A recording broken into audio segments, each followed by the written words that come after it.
आकाशवाणी मध्य प्रदेश से प्रस्तुत हैं प्रादेशिक समाचार।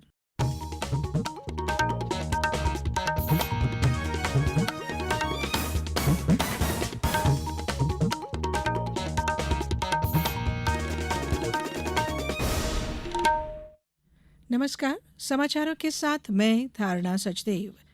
प्रधानमंत्री नरेंद्र मोदी आज रूस और ऑस्ट्रिया की 3 दिवसीय आधिकारिक यात्रा पर रवाना हो गए। रूस के लिए रवाना होने से पहले प्रधानमंत्री ने एक सोशल मीडिया पोस्ट में कहा कि यह यात्रा रूस और ऑस्ट्रिया के साथ संबंधों को प्रगाढ़ करने का एक शानदार अवसर होगा। इन देशों के साथ भारत की मित्रता समय की कसौटी पर खरी साबित हुई है। श्री मोदी ने कहा कि वह इन देशों में रहने वाले भारतीय समुदाय के साथ बातचीत करने को उत्सुक हैं।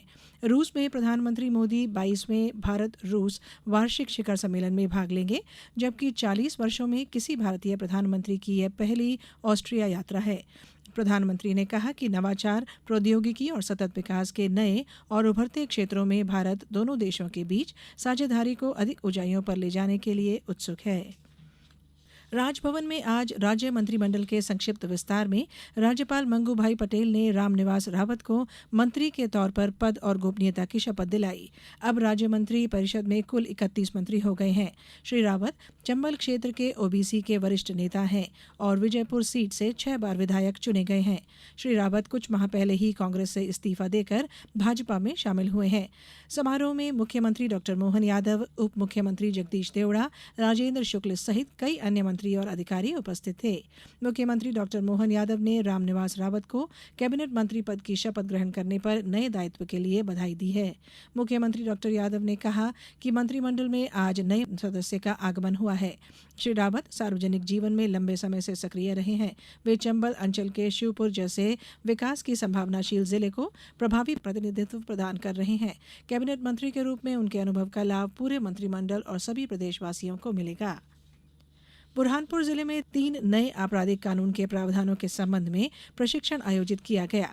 जिला पंचायत सभाकक्ष में कलेक्टर भव्या मित्तल की उपस्थिति में राजस्व अधिकारियों का प्रशिक्षण आयोजित हुआ। कलेक्टर ने कहा कि अपराधों की जांच प्रक्रिया में तेजी लाने और पीड़ितों को जल्द न्याय दिलाने के उद्देश्य से 1 जुलाई से 3 नवीन कानून लागू किए गए हैं। उन्होंने बताया कि भारतीय दंड प्रक्रिया 1973 के स्थान पर दंड प्रक्रिया संबंधी विधिकों को समेकित और संशोधित करने के लिए संसद द्वारा भारतीय नागरिक सुरक्षा संहिता 2023 के रूप में एक नवीन कानून पारित किया गया है।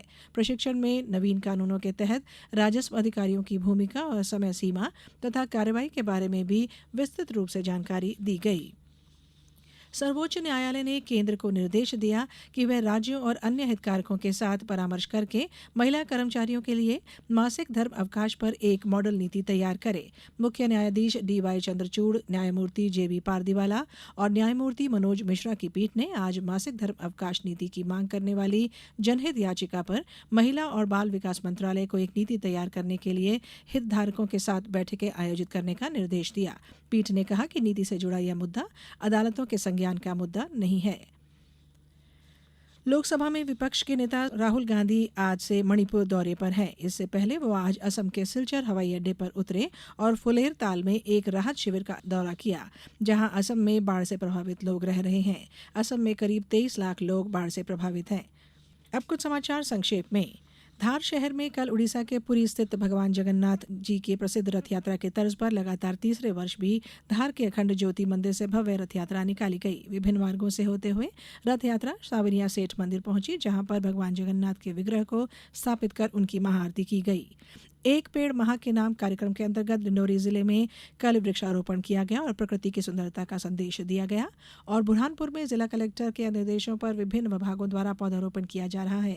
पर्यावरण संरक्षण अभियान अंतर्गत स्व सहायता समूह की महिलाओं द्वारा तैयार किए गए सीड बॉल ग्राम पंचायतों के माध्यम से बाउंड्री वॉल युक्त परिसर या फेंसिंग युक्त स्थलों में डालने का कार्य जारी है। इस बुलेटिन में इतना ही। अनुमति दीजिए। नमस्कार।